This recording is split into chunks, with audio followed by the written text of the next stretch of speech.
wrong with my taillights?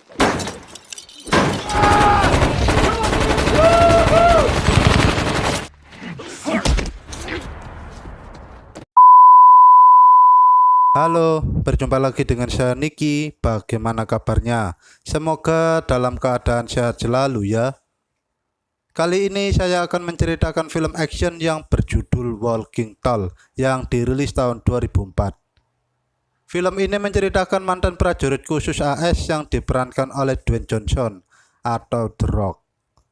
Setelah tugas negara, ia memutuskan untuk pulang. Tapi kini ia justru harus menghadapi para penjahat dan petugas korup yang telah mengambil alih kota kelahirannya. Hingga ia mencoba memberantas para penjahat di sana. Tanpa lama-lama kita langsung saja ke alur filmnya. Di awal film diperlihatkan seorang mantan tentara pulang ke kampung halamannya. Seseorang itu bernama Chris. Chris sendiri mendapati pabrik satu-satunya di kampungnya telah tutup. Padahal Chris sendiri berniat untuk bekerja di sana. Kemudian seorang sheriff yang bernama Stan menghampiri Chris dan menjelaskan kalau pabrik itu sudah tutup 3 tahun lalu. Stan menyarankan agar Chris bekerja di kasino karena sekarang di kampungnya sudah ada kasino dan banyak PL-PL yang aduhai. Lalu Stan mengajaknya menaiki mobil dan akan mengantarkan Chris ke depan rumahnya. Di dalam perjalanan Chris bertanya, kemana sheriff sebelumnya? Stan bilang kalau sheriff sebelumnya sudah tewas dalam suatu kecelakaan. Sesampainya di rumah, Chris pun disambut baik oleh keluarganya karena ternyata Chris sudah 8 tahun meninggalkan rumah karena tugas negara. Hey Dad, welcome back.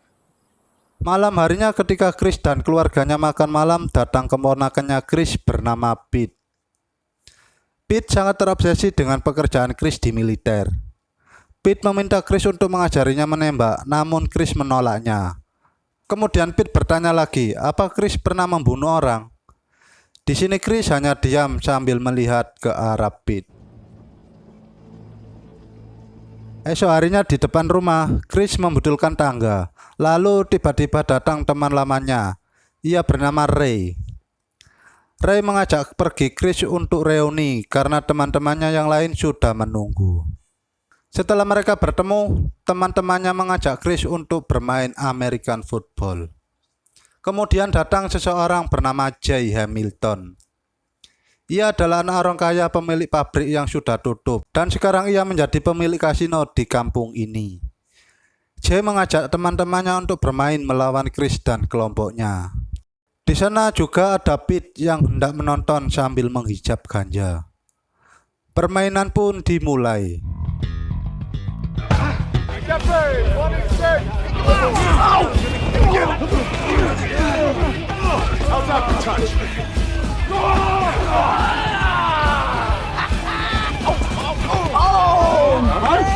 Nobody's going. We're not gonna go. Here we win this game, right? All right, boys, last play. We know how much I like winning.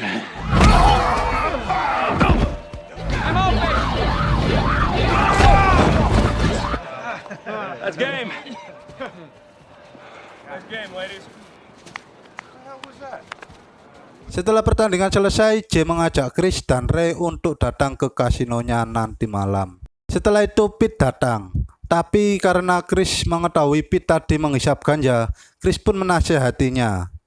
Karena efek ganja, Pete pun cuma cengar-cengir. Malam harinya Chris dan teman-temannya mendatangi kasino itu. Jay menyambut kedatangan mereka dan menyuruh untuk bersenang-senang di sana.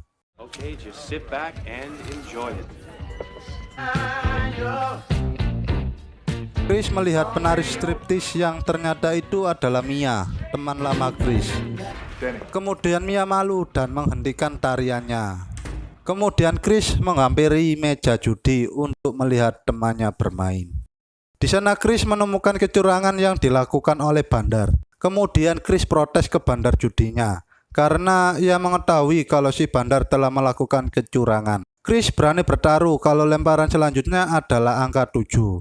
Lalu di sini Chris langsung mencoba melempar dadu itu. Dan benar saja dadu yang keluar adalah angka 7. Chris pun meminta uangnya dikembalikan, namun dari belakang petugas keamanan mencekiknya hingga terjadi keributan. Chris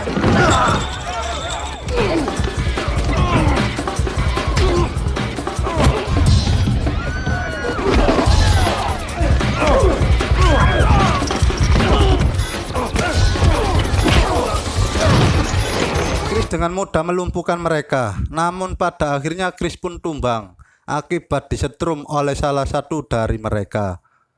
Ketika Chris terbangun, ia sudah berada di dalam sebuah ruangan. Di sini kepala penjaga yang bernama Smith terus berusaha menyiksa Chris hingga sekarat.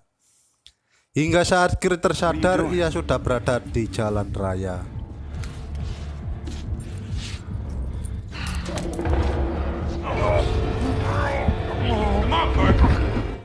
Untungnya salah satu sopir truk langsung membawanya ke rumah sakit. Ketika keluarga Chris ditemui dokter, Sheriff Stan yang juga berada di sana, ia menanyakan kadar alkohol yang ada di dalam darah Chris, bukannya mencari pelaku itu. Di sini dokter hanya mengatakan kalau Chris sekarang hanya sekarat dan banyak luka. Namun karena tubuhnya yang kuat, Chris akan baik-baik saja. Kemudian Ray terlihat datang untuk menjenguk Chris dengan membawa bunga. Singkat cerita, Chris diperbolehkan pulang. Namun Chris harus istirahat total karena lukanya yang cukup parah. Terlihat di sana Ray menemani hari-hari Chris.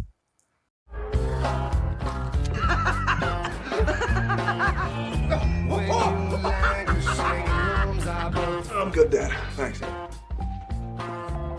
Setelah merasa pulih, Chris mengajak ayahnya pergi ke kota. Dalam perjalanan, ayahnya Chris bertanya, "Kenapa keluar dari militer?" Chris bilang kalau ia ingin dekat dengan keluarganya dan bekerja di pabrik. Namun sayangnya pabrik itu sudah tutup 3 tahun lalu. Setelah pulang dari kota, Chris mulai bekerja. Tiba-tiba Jay datang untuk meminta maaf. Ia menawari Chris untuk bekerja dengan menjadi kepala penjaga. Namun di sini Chris menolaknya. Chris juga bilang akan melaporkan perbuatannya kepada sheriff. Seketika itu Jay langsung pergi. Kemudian Chris mendatangi kantor sheriff untuk melapor. Namun Sheriff Stan menolak laporan itu dan bilang kalau kasino itu adalah penghasilan terbesar kampung ini. Mereka juga mengetahui kasino itu dipakai tempat transaksi narkoba. Chris bilang kalau ia tak akan tinggal diam. Kemudian Sheriff Stan langsung mengusir Chris untuk keluar dari kantor. Ketika di rumah, tiba-tiba datang Mia penarik kasino untuk mengantarkan jaket Chris yang dulu tertinggal. Mereka berbincang membahas laporan Chris yang ditolak.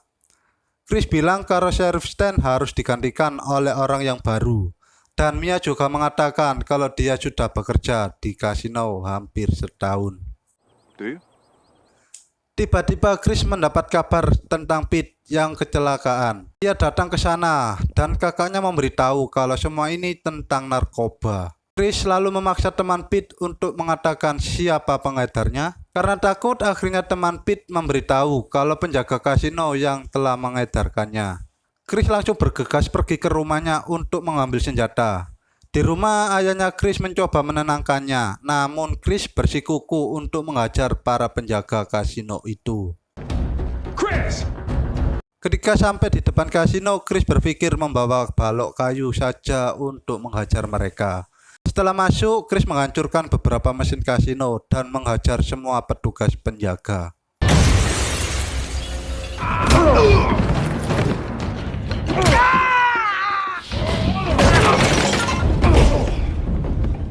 Di tengah perjalanan pulang, Chris dikejar mobil polisi. Dengan mengepungnya, polisi berhasil menangkap Chris.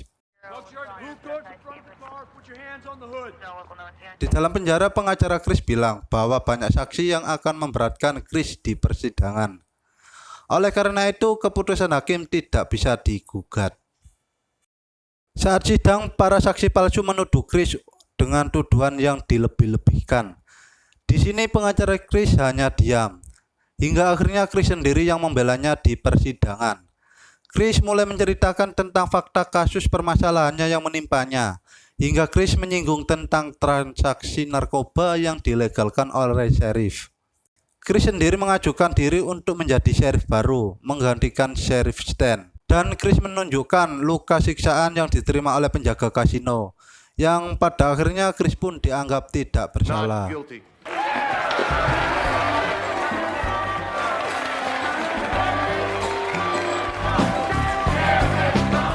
Singkat cerita, Chris sekarang menjadi sheriff karena mendapat dukungan dari masyarakat.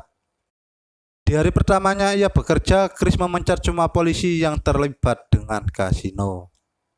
Ketika Jay mengendarai mobil mewah dengan seorang wanita, Chris pun memberhentikannya.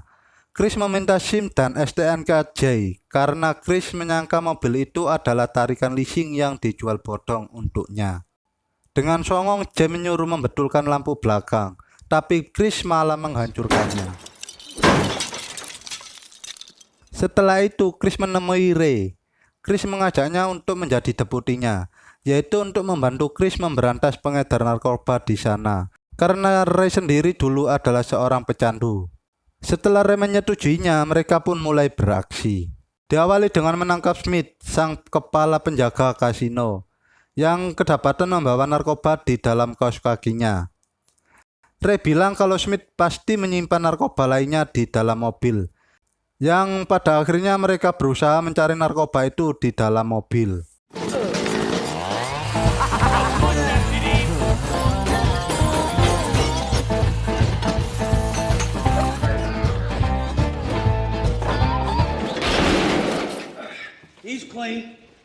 Setelah mobil diobrak-abrik, mereka tidak menemukannya.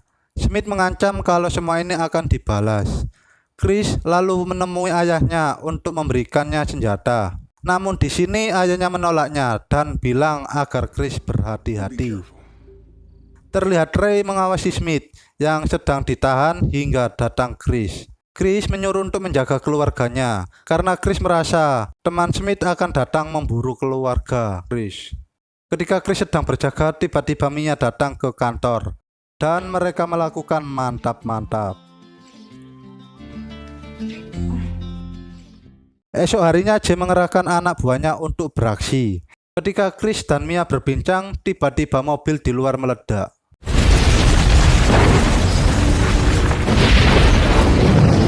Kemudian tembakan dari luar mengarah ke kantor Chris. Di balik itu, anak buah Jay juga menyerang keluarga Chris. Beruntungnya Ray dapat mengatasinya.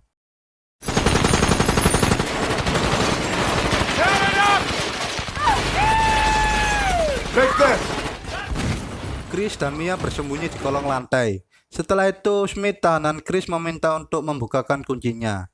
Dia juga mengatakan kalau narkoba yang ia dapat berasal dari pabrik Jay yang sudah tutup. Ketika Chris sudah membuka kunci tahanannya, Smith pun tewas tertembak.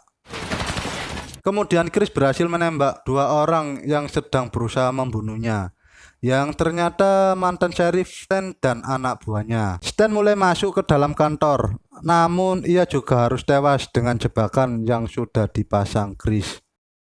Ray terus bersemangat membantai anak buah Jay, sampai-sampai ketika Chris datang ke sana, Ray pun meninju Chris.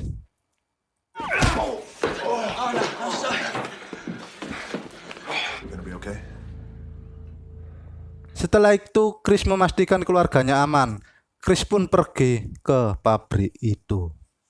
Di dalam sudah ada Jay yang sudah menunggu kedatangan Chris. Namun ternyata Jay memasang jebakan.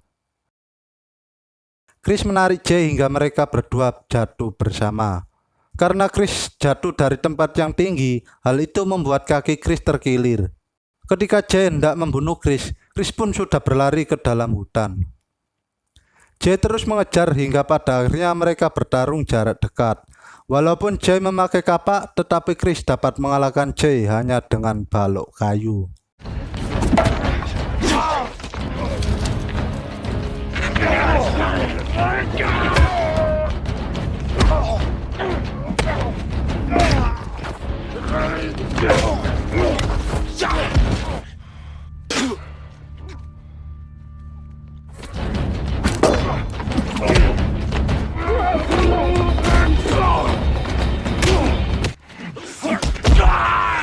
This is my town. Setelah itu semua, Chris dan Ray menutup kasino milik Jay. Chris juga membuka pabrik itu, menjadikan pabrik pengolahan kayu seperti dulu, karena dulu hampir semua penduduk di sana bekerja di pabrik itu. Film pun tamat. Pesan yang dapat diambil dari film ini, carilah kebenaran bukan pembenaran. Dengan mencari kebenaran maka kesalahan dalam diri bisa diperbaiki. Namun jika mencari pembenaran, maka kesalahan pada diri akan bertambah semakin parah. Terima kasih sudah menonton alur film ini sampai habis. Jangan lupa like, komen, dan share videonya. Sampai jumpa.